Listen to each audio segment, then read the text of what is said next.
Over the past 30 years, martial arts have gone through a renaissance. Today, more people than ever are taking their first steps onto the mats. Gyms function as a community, a sanctuary, and for many men especially, an essential pillar of mental health. I think I was not that far off either killing someone else or killing myself. I've travelled across Scotland, following athletes on the road to competition, spoken to experts about the physical implications, and asked why martial arts may be beneficial for mental health.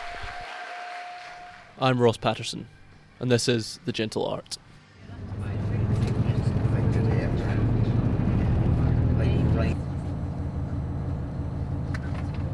So we're on the bus on the way there, running. Yes. Had a bit of a slow start to the day, didn't we? A little bit of a slow start. A couple cancelled trains, a couple missed buses. And at this point in the day, how do you feel? How's your general outlook?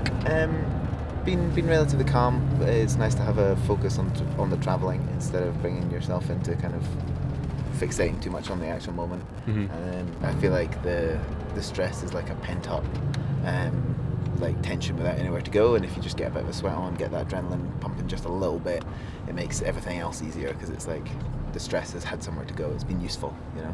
Stress is just your body trying to be prepared for something. Yep. And if you can actually use that stress for something and actually do something, I think it really, really helps. Brazilian Jiu-Jitsu is a grappling martial art, where the goal is to submit your opponent with a choke or joint lock. ADCC Scotland attracts some of the best grapplers in the country, so I was shadowing Ronan Foley to see what it's like to compete at the highest level.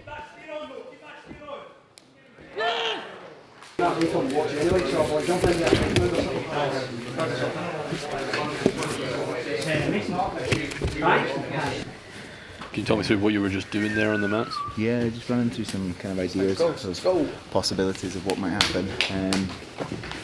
Once we run through some of that, just situationally sparring some stuff, you know, seeing how things feel, loosen up, obviously with a million layers of sweat on. Soon, it was time to compete. Ronan was up against Iwan Brisbane, a purple belt from down south who'd taken the fight on short notice. Loud from you as well, loud.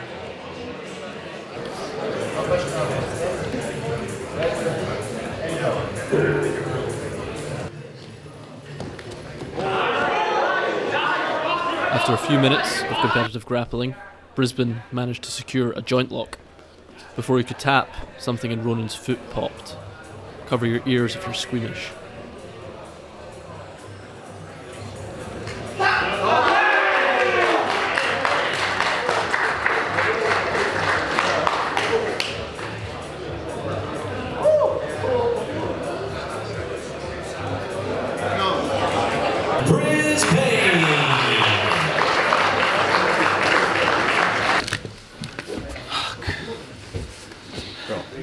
You were winning that. You were winning that 100%. And then, it was going well. Kept him pinned. The game plan was working, and then got caught too deep in a leg entanglement. Didn't extract in time. I was trying to hand fight it, keep it away, keep it safe, and then my ankle popped, which is that. So I lost. Had to tap because it fucking hurt a lot. Yeah, sorry. And now we're gonna see if I can walk to the bus stop. So that'll be fun. Ronan's match was a tough reminder of the toll this sport can take on athletes' bodies.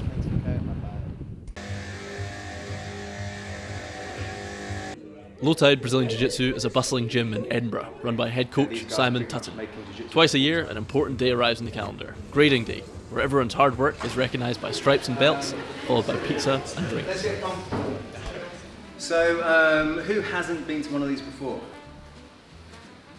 That's a decent amount of you, right? So, every 5 minutes I roll a belt into the middle of the room, you all fight, and then the winner takes it home, and that's basically it.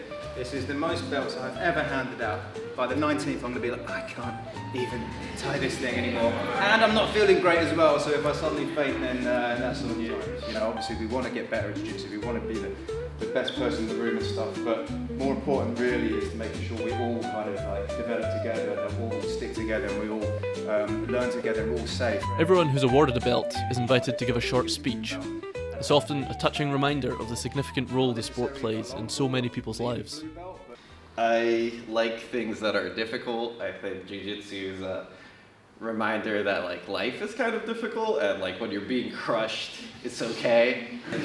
You know, it's okay to lose, it's okay to take L's, it's okay to not have things go your way. And it's like, what matters is that you show up anyway. No one here knows this, but I joined this club during probably the hardest part of my life, just because I needed a distraction. The people that just showed an interest and were so welcoming, you have no idea how much of a difference that made at the time. So I'll never forget it, and thank you. A couple of years ago, I got diagnosed with Parkinson's disease, and I thought I would just give up jiu-jitsu. I thought I'd give up quite a lot of stuff, to be honest, because I just thought it'd be too hard. Jiu-jitsu is meant to be hard. Life's, to some degree, is meant to be hard. We're all on a journey that's hard. And seeing that with people here made me feel not any different, but as part of the thing that would make something easier. The difficult journeys made easier by the people you travel with, and you are those people. So I appreciate all of you for that. Thanks. Once all the belts are handed out, it's time to eat, drink, and celebrate the growth and progress everyone has made in the past 6 months. Like, let's just take a moment to think how special today was. Like, it was a group of men got up in front of a bunch of strangers and talked about their struggles and their pain and their mental health struggles. And this place feels like a safe place for guys to do that. I think that's really sort of talks to what this place means to so many people. This sanctuary, this home where if you're having a tough day, you can come here and get wrapped up like a pretzel, get choked out, get beat up, and that's okay, and it's actually makes you feel better, and you did it with your community, you did it with your best mates. I think that really speaks volumes to what this place is to a lot of people.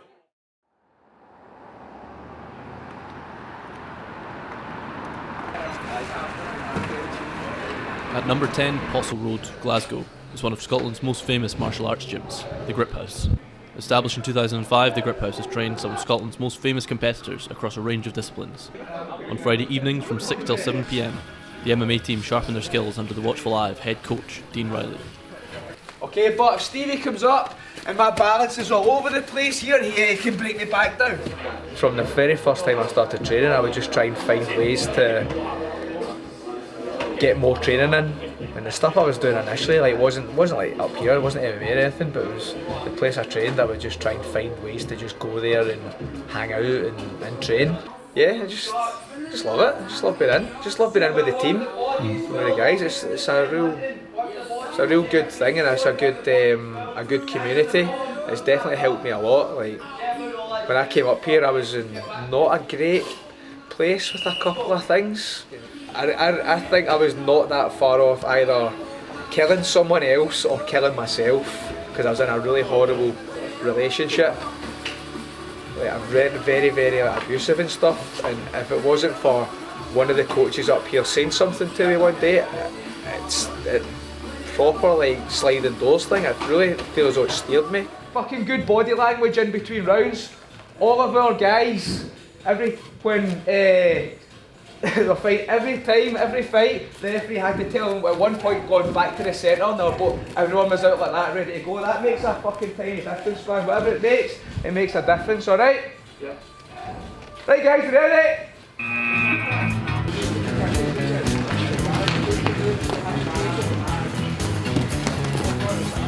Nice kill, fucking.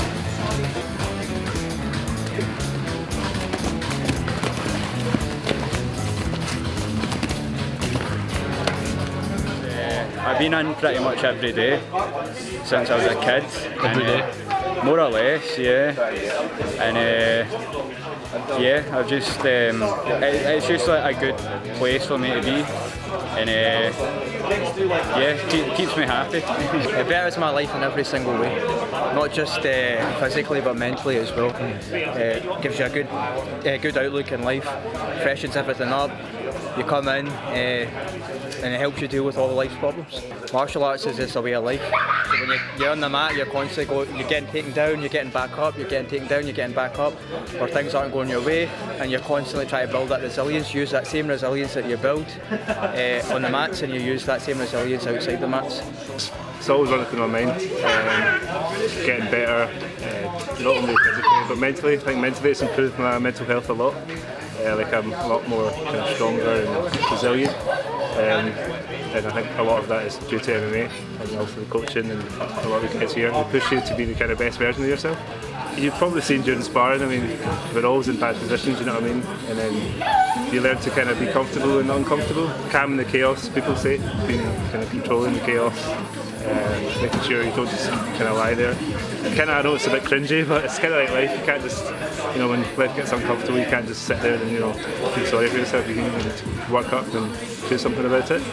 I hope that a lot of other guys get the same kind of feeling, and that's what I feel as though I'm trying to achieve here. As much as I'm trying to produce guys who get to the UFC and win UFC titles and stuff like that, the main thing is that I want to produce good people and a good environment that people feel as though they are secure to be themselves in,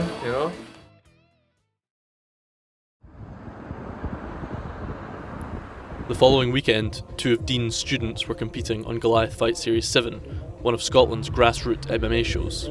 I was at the commentary desk alongside Stuart Stoomboy Henderson. Series 7, my name is Ross Patterson.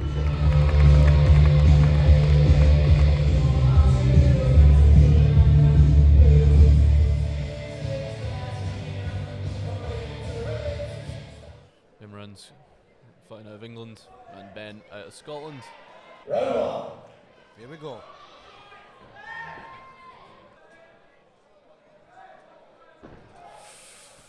Nice takedown from Hassan. Oh, steps straight through to mount, and now here comes the ground and pound. But I mean, you still submit here, even though it's across the chin. So that's the tap. Wow, fantastic performance by Imran Hassan. That was clinical.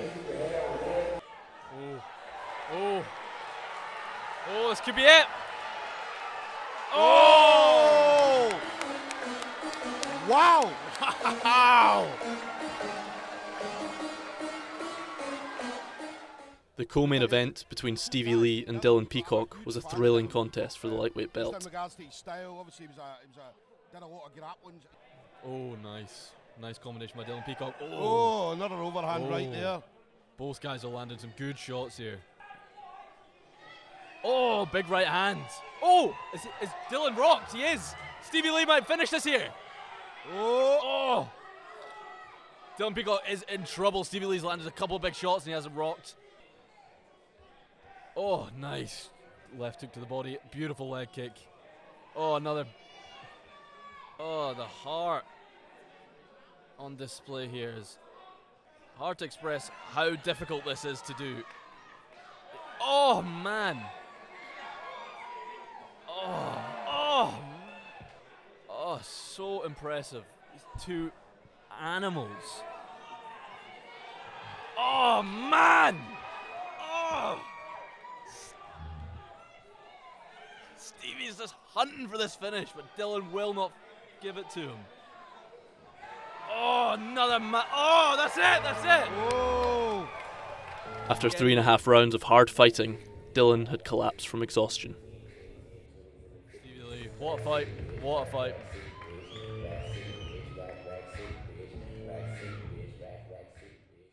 Following GFS 7, I was keen to understand some of the health implications of martial arts, so I reached out to 2 experts to get their input. My name is Eric McGracken, and I'm a lawyer in Victoria, British Columbia, Canada.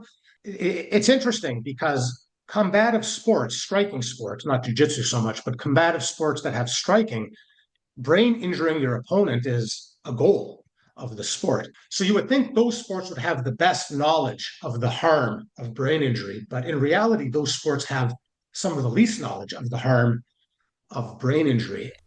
Eric is an MMA judge, a practicing martial artist, and runs an award-winning blog which collates data on the health implications of martial arts, especially on brain health. Two studies really spoke out to me. One canvassed, I forget how many, but dozens, if not hundreds, of coaches in various combative sports discipline. And the result was something like only 6% of those coaches had meaningful knowledge of what a concussion is. Like, that's a crazy low figure. But another study that followed a lot of professional fighters found that those fighters that were better educated made smarter choices in their career. They started fighting later, they retired earlier, they had fewer bouts over their career, they had more rest between their bouts. I'll call it advocacy, but gym owners need to take responsibility. So if you own a gym and you're teaching people combative sports, there's nothing special about combat sports from other sports. There's no reason why combat sports shouldn't have a concussion protocol in their gym. There's no reason why combative sports shouldn't have basic CTE knowledge. Stuart Bailey wrote his PhD thesis on concussions in rugby. He outlined some of the protocols which have proven to be effective. So, currently in rugby, we have, in terms of diagnosing concussion, we have the HIA system, so head injury assessment. So that's a 3-stage process. So if a player is believed on the field of play to have received a suspected concussion, a suspected concussive blow, they're assessed immediately during the match. As soon as the game is finished, they'll then do a second HIA assessment. This is slightly different, but along the similar lines of it's a subjective assessment where the player is asked to rank and rate any symptoms they may have, and to go through some elements of balance testing and delayed recall and memory testing. Finally, 48 hours later, there will be HIA 3, so a third assessment. And again, this is subjective, asking players to rank and rate any symptoms. At this point, even if you've passed HIA 1, HIA 2, you can still be diagnosed as concussed at HIA 3, so that's 48 hours after the game. The introduction of the HIA system has led to a significantly higher number of concussions diagnosed in rugby, and has reduced the number of players returning to play in less than 6 days having been concussed. If somebody gets rocked in the gym, remove them from ongoing head contact. Every single other sport in the world does it. Combat sports shouldn't ignore the lessons that all these other sports have learned. Okay, one up, one down. How are you, buddy? You good? Yeah, sorry. No, it's no problem at all. No problem at all. I always try and make the classes as fun as I can. I want people to enjoy themselves first and foremost, because people are paying to be here. They should be getting value out of it, but they should be getting enjoyment out of it. It's very easy to do a session which is dry. I like to kind of joke a little bit and try and give people individual attention as much as I can. In a very busy class, it's quite difficult, but I like to go around and say, maybe try putting your hand here, because jiu-jitsu isn't a one-size-fits-all solution. Head goes to his ribs, and I pull, and he taps. If he doesn't tap, there are ways of making this much, much worse for him. I still think there is a stigma about talking about mental health. I suffer from anxiety and depression. There are days when I don't feel like getting out of bed. I mean, when I was at my worst, I had 3 months off. I had basically, they don't use the term nervous breakdown, but that's what I had. But I had people from the gym texting me and saying, how are you doing? You coming in tonight? And if I was saying, I'm not feeling great, I'm maybe not going to come in. I have messages from people who live close to me saying, I'm driving, I'll come and pick you up if you want. Come down, just sit on the side of the mats. And that support to come in and see people and not feel isolated was just so valuable to me. And that's one of the things that really helped me drag me out of the spiral that I was in. And as I bring my elbow back slightly, that brings my shoulder down and makes him look this way. Jamie, turn and face me. He doesn't want to. I've learned that there is no quick fix. It's an ongoing process. Much like any other injury or illness, you'll have good days and bad days, but the trick is to be kind to yourself. I pull him up here. I'm just rolling my wrists for a simple armbar finish there. There's also, because he's a blue belt, lots of lovely little wrist locks and things you can get along the way. And that's the hardest thing, I think, is being kind to myself and not beating myself up for feeling this way. just accept that, yes, this is the way it is, but there'll be good days and there'll be bad days. There's a thing on the internet at the moment going around that what's the hardest belt to get in jiu-jitsu, and everyone thinks it's the black belt. It's not. The hardest thing is walking through that door, having the confidence to walk into a room with, you know, trained killers, and getting through that doorway and coming in is the most difficult thing. But once you do it, you know, everyone started out like you. The first step is just come through the door and give it a try, get that white belt, and then from there, you know, everything else is just attendance. You come in, you learn inch by inch. It's not like you're going to get a blue belt in a week. You're going to get given these little bricks, and you're going to build yourself a little house, and gradually things will get better. So it's great. It's a good thing. Amazing. Right. Thank you, Phil. That is no worries, mate. Absolutely fantastic. Cool. Oh, unreal. Bring it in. Thanks, Phil. I really appreciate you letting me film today. That was brilliant.